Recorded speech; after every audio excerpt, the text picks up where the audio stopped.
with what's going on in Israel, the Middle East, the government shutdown, you name it, what hasn't happened recently, all kind of things are going on, and people are talking about end-time events. And a lot of people have it wrong, and a lot of people aren't even Christians, of course. A lot of people I work with, who I'm trying to, quote-unquote, win over, but everybody has their own idea of what's going to happen. So we're going to be in Matthew 24, and this is the first time we really get a dive into eschatology as far as chronological order. And this is from the man himself, Jesus. So I think what a better way to, what better spot to pick from.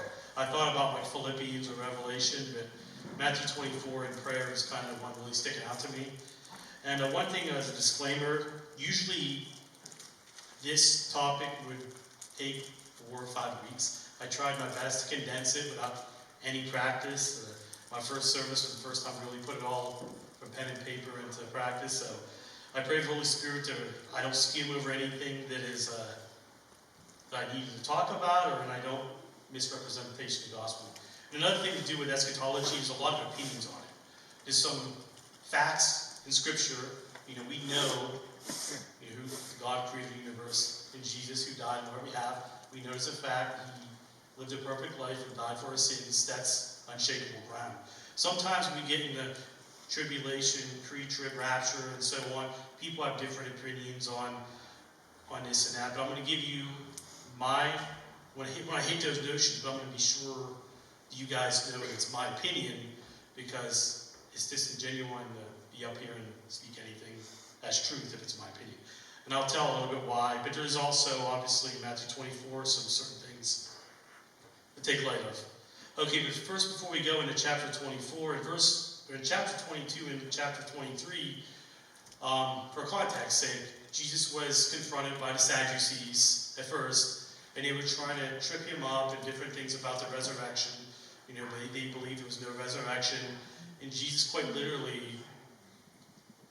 put them in silence. They didn't have nothing to say about it, no comment to make, nothing to do about that. When the Pharisees saw this in chapter 23, they tried to trip Jesus up with his teachings, and Jesus obviously put them in their place. And if you're familiar with chapter 23, maybe you've read it a while ago and you don't remember, or you never read it, which I invite you to do, Jesus gets really heated in this. He really starts calling out the Pharisees and the religious leaders for their hypocrisy and how they're serving their own interests and not the interests of God and so on. But you could really feel the passion and anger in Jesus' voice in chapter 23. So in chapter 24 is kind of when he steps away from it all. So that's where we're going to take place. Follow along with your Bibles or on your phones. I'm going to start in verse 1. And one thing I did learn from not prepping earlier like I usually do, I didn't know how this would do for time, so I'm going to try to speed up as quickly as I can. Because the last service I went from like 45 minutes, so I'm going to try to make this a lot quicker. So in verse 1, and Jesus went out and departed from the temple, and his disciples came unto him to shew him the buildings of the temple. So the disciples came out and they were showing him the temples and so on.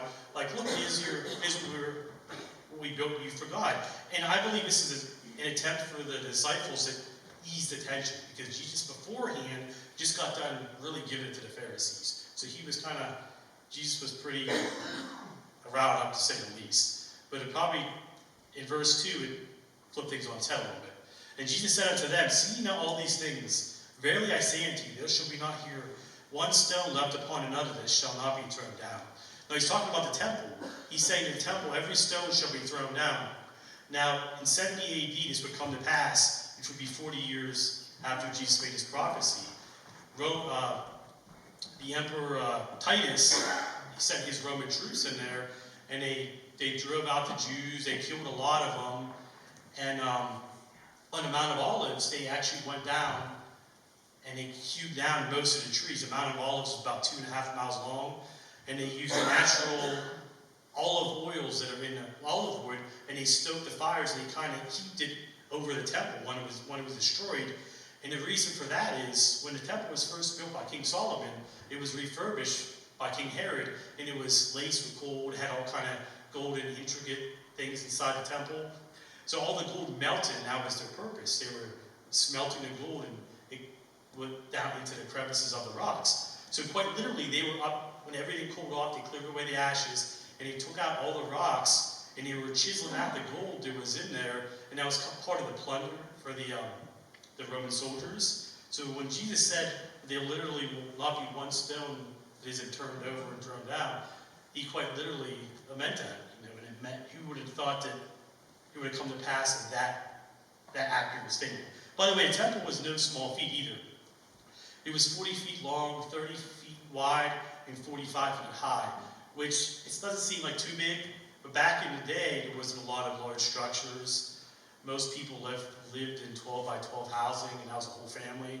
So it was a big thing to have not only a huge building, but it had all kind of gold and different valuable stuff in it.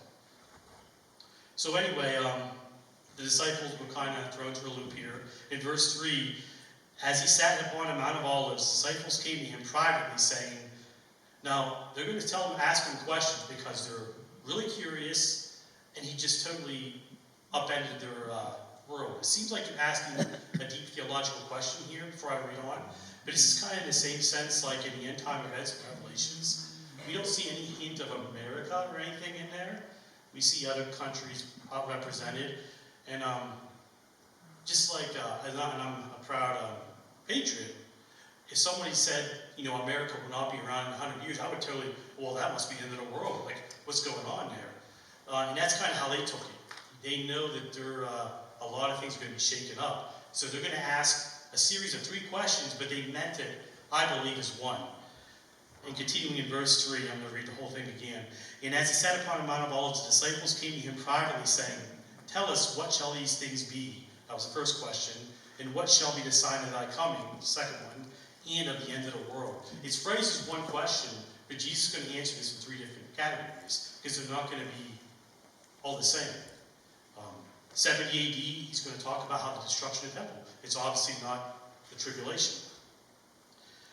And Jesus, in verse 4, Jesus answered and said unto them, take heed that no man deceive you, for many shall come in my name, saying, I am Christ, and shall deceive many. Now, we don't have the luxury of what we had in the first service. When we had the screen down, I actually had 3 separate people on there. And the first guy was a gentleman in Russia. His name is Sergei Turop, and he's still active today. He's currently serving a prison sentence for 12 years. But he claims in 1991 he was reborn again, but not in the sense like you were around when you were reborn. He says he came back as Jesus Christ, and he even looks the part. He has the flowing robe, he has the long hair, even though theoretically, I know we always give Jesus the presumption of having long hair. Back in that day, he wouldn't have long hair anyway. We just took it off the painting. But regardless, he even played the part of Jesus. And you think that, you may think like, well, most people probably wouldn't fall for this. Some guy in Russia claiming to be Jesus. Well, he has 10,000 followers. And he keeps getting more and more each day. 4,000 of them live on a compound devoted to him. So Jesus knew what he's talking about when he's talking about false prophets. Also, I had a picture of, it was, I guess now they're husband and wife. They're in Australia. It's called The Divine Truth. That's the name of the group. And he's supposed to be Jesus, and she's supposed to be Mary Magdalene. Have you ever heard of them? There's actually documentaries on them and the other guy I saw years ago. I think it was Geographic Discovery or something. But anyway, they claim to be one's Jesus and one's Mary Magdalene. But they don't claim to be a religious group. They don't even teach out the Bible. They just kind of give the whatever you like to hear. That's how they have so many followers, just like the Russian gentleman. They say, do as you, like they read all kind of proverbs for good advice, but they're deceiving many people. And then finally there's another gentleman in Kenya. I had his picture up there too. And he also claimed to be Jesus Christ. And kind of a funny thing in a way, I think it was last year, people wanted to, I don't know why they wanted to do this, but he had a lot of followers and he wanted to crucify him again to show that he was Christ. I don't know why they were trying to crucify him again, but he obviously caught wind of it and hightailed it to the authorities in Kenya, and kind of hid behind the police, and now I don't know if he claims to be Christ at all, but but just to go to show you that there's a lot of people that we don't even realize who have a lot of following and they claim to be Jesus. And I looked on Wikipedia page, not to trust everything on Wikipedia, but through the last few centuries, there's always been a few cases. Obviously, we know earlier, like David Koresh, like Charles Manson, some of the real crazier ones. But regardless, there's even people like that Russian gentleman. In the documentary, he was like a really nice guy, very charismatic. He could speak real eloquently like I can. And people just really follow him. And that's just the kind of people, it doesn't mean that they all come like Koresh or Charles Manson or some of the other ones. But beware of the false prophets. Through this century, last century alone, I think there's been roughly, I can't remember what it was like 500 something people. And those are the only people that are known. There's probably smaller circles of people claiming to be Christ, and it's just going to keep carrying on. These are the signs of the times. So in verse 6, he's going to continue. And ye shall hear of wars and rumors of wars. See that ye be not troubled, for all these must come to pass, but the end is not yet. And this is kind of what's stirring people up now. A lot of the civil discourse, even the different things that recently went on with Israel and the Middle East. There's a few other places that are at war. Verse 7, for nation shall rise against nation, and kingdom against kingdom, and there shall be famine and pestilence, and earthquakes in divers places. All these are the beginning of sorrows.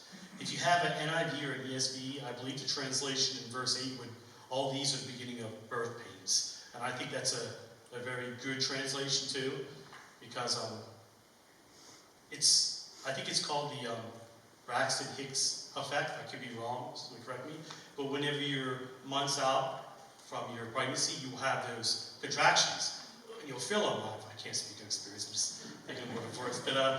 But you feel those contractions, and you know that it's not time yet, but it's going to keep continually get worse. And this is kind of, he's putting it in the same context. These are the signs of the time. In fact, Paul even talked about this in 1 Thessalonians chapter 5. But of the times and the seasons, brethren, have ye no need that I write unto you, for yourselves knowing perfectly that the day of the Lord so cometh as a thief in the night. So no one knows when he's going to come. For when they shall say peace and safety, then suddenly destruction come upon them, as that it prevaileth upon a woman with a child, or how suddenly labor pains come on a woman, and they shall not escape. He even talks about a time where when the end comes, not to get too far ahead of myself, but a lot of times we have it all wrong. We think it's a lot of this downfall, a lot of these wars, rumors of wars, racial conflicts, political conflict, and so on. But it's actually when it is a period where it's going to be real nice and things are going good. And Jesus is going to talk about that here a little bit later. So we see the signs here, and we're going to read about the signs in verses 9 through 15, like apostasy. Then shall he deliver you up to be afflicted, and he shall kill you. You should be hated for all nations for my sake. We look at like North Korea, Somalia, the Middle East. That's just to name a few. There's literally a ton of countries that not only persecute Christians, but kill Christians. We have it so good here in America. We have the opportunity to meet publicly. I could post it on Facebook that I'm coming to Pleasant Hill and preach. I don't have to worry about the government or a radical group coming and dismantling us. So, first of all, let's use that ability to our benefit. But unlike any time in recent history, we've been under more persecution than ever before. And I'm not talking so much about America, I'm talking about the world in general. In 2001, a recorded 340 million people have been persecuted. Now, last year, it went up to 380 million. And from a study done, I think it was Living Waters University study, but anyway, you can look it up later. If we combine the 25 years so far in the 2020s and the last century, and you put them together, there's been more martyr deaths and more persecution than all the other previously combined. So it's not getting better, it's getting worse, as Jesus prescribes here. In verse 10, and then shall many be offended, and shall betray one another, and shall hate one another. Just Doesn't take long to tell you much about that. Verse 11, many false prophets shall arise and deceive many. We talked about that. Verse 12, and because iniquity shall abound, meaning immoral behavior shall happen, the love of many shall wax cold. I remember, I think it was like in the early 90s, obviously I was real little, but when some of the sitcoms came out and they had like people, I remember like Friends and Seinfeld and so on, and it shows couples like living together and so on. I remember it raised a little bit of an uproar. I don't know if a lot of you guys remember that. Like a lot of the people would say like didn't like that on TV. Now if you would bring up just couples living together, people would look at you weird, like, wow, where have you been? You lived under a rock? People have always done this. It's just a sign of the times. Things are getting progressively worse. What was unacceptable 30 years ago is obviously acceptable in 20 years, 15 years, and so on. And it's not just that, it's a lot of things. And in verse 13, but he that shall endure unto the end, the same shall be saved. This kingdom of the gospel shall be preached in all the world for a witness unto the nations, and then shall the end come. Before that, verse 14, we saw the signs, the apostasy, which is the falling away. It's not just the falling away of the church. You see more and more people. A lot of you guys have been here in Pleasant Hill for a long time. You see how empty the pews have been through recent years. I'm 41, so I'm not old, but I'm not that old yet. So I even saw, even in my time. And apostasy also happens in the way his word's being taught. I haven't experienced it personally, but there's some seminaries that are questioning the validation of Jesus and who he is. Betrayal and hatred is another one. The increase in deception by false messiahs, we talked about that. We don't hear a lot about them, but they're there. Increased wickedness, and like I said, we got to spread the gospel. Now this is like the good thing here, in verse 14. And the gospel of the kingdom shall be preached in all the world for a witness unto all nations. Now, this doesn't mean a whole lot to a lot of people, but this is a little bit of trouble to do earlier on, because there's a lot of tribes that one didn't know about, and there were some that just you can't get to. There's a few, I think, off the coast of Australia that are still hostile to visitors, but that's slowly coming to fruition. There's different people. I think every place now in South America has been reached by missionaries and so on. So we're slowly getting to that point where the gospel is reaching everybody. And not to mention we have social media, YouTube, Facebook, TikTok, and all them different things. The gospel, as much as it could be used for evil, it's also used to spread the word. This is another way. And then here in verse 15, this is the one I could spend a whole sermon on in itself. When ye therefore shall see the abomination of desolation spoken of by the Daniel prophet stand in a holy place, and in parentheses it says, whoever so readeth, let him understand. When Jesus said that, he's saying basically, go back and read Daniel. Everything Daniel said, comes into fruition. If you don't have time, I would prescribe you read all of Daniel, but specifically chapters 9 to 11. I'm going to quickly, I think I highlighted one portion there. This is Daniel chapter 11, verse 31. And this is speaking of the abomination of desolation. Obviously, it's the Antichrist. Verse 31, and the arm shall stand on his part, meaning he's taking the temple by force, and he shall pollute the sanctuary of strength, and he shall take away the daily sacrifice, and he shall place the abomination that maketh desolate.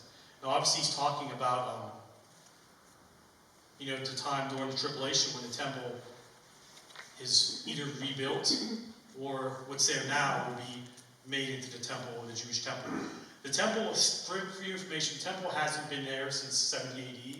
Now, you might say, well, in 1948, Israel was reestablished as a nation, and in the 60s, they rebuilt the temple, but it's not the Israelites' temple. They had to make a peace, they had to make a treaty with some of the Arab nations. And what stands there now it's called the Dome of the Rock, if you've ever seen it before, and it's more of a mosque than a temple. It's not devoted to God.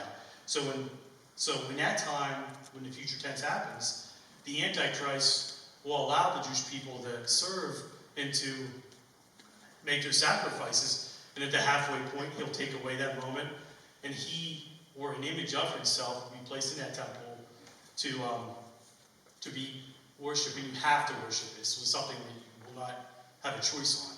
You can read a lot about this, and also in Revelation.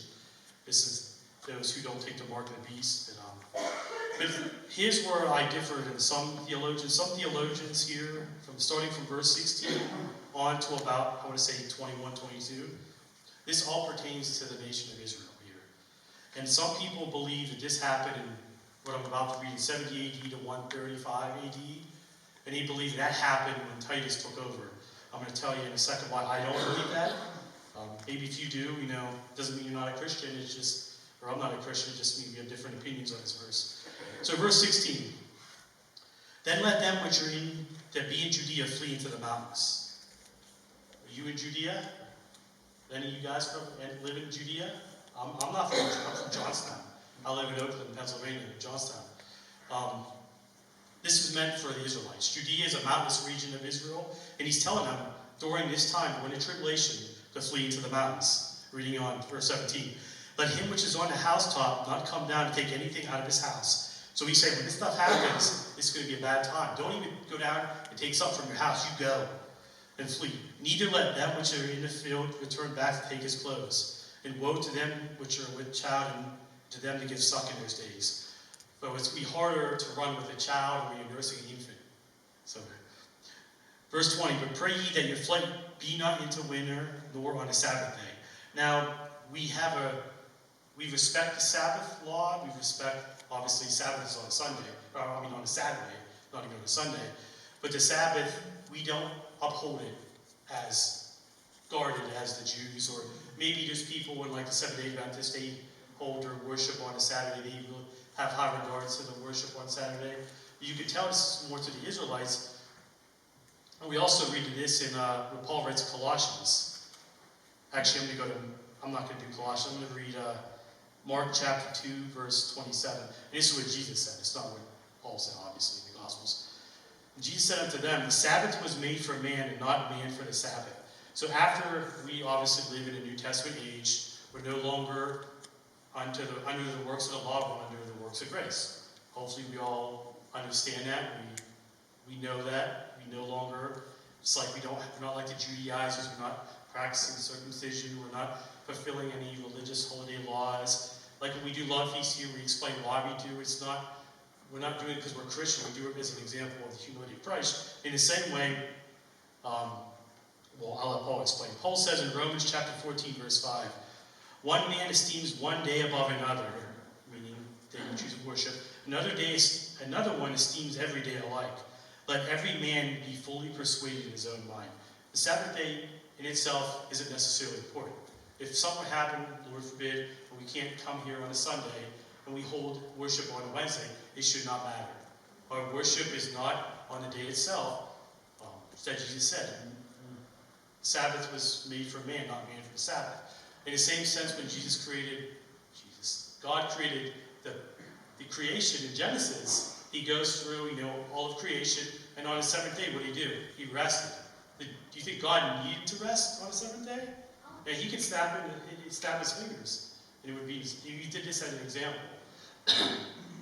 I think one of the best things, good leaders lead by example, and God did that as a way for them to have rest. So there is a need for rest.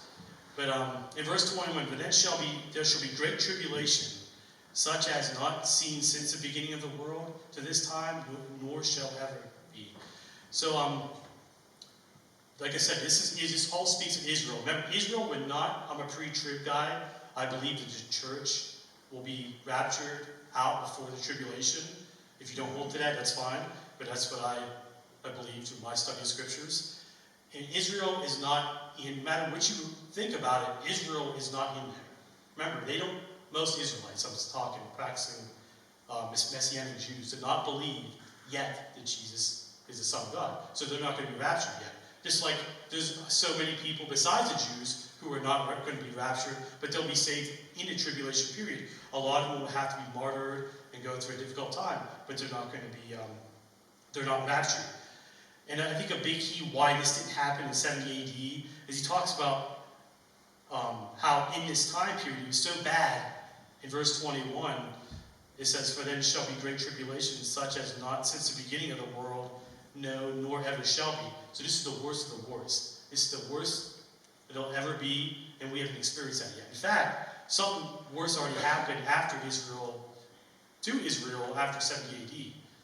And we could think of more recent, World War II. I think it was, trying to think how many Jews were killed. 6 million, right? 6 million Jews were killed, okay. 6 million Jews were killed. Now 70 AD was a really bad event. A lot of Jews were driven out. They had their temple destroyed. But it wasn't even worse. They didn't have that much of destruction.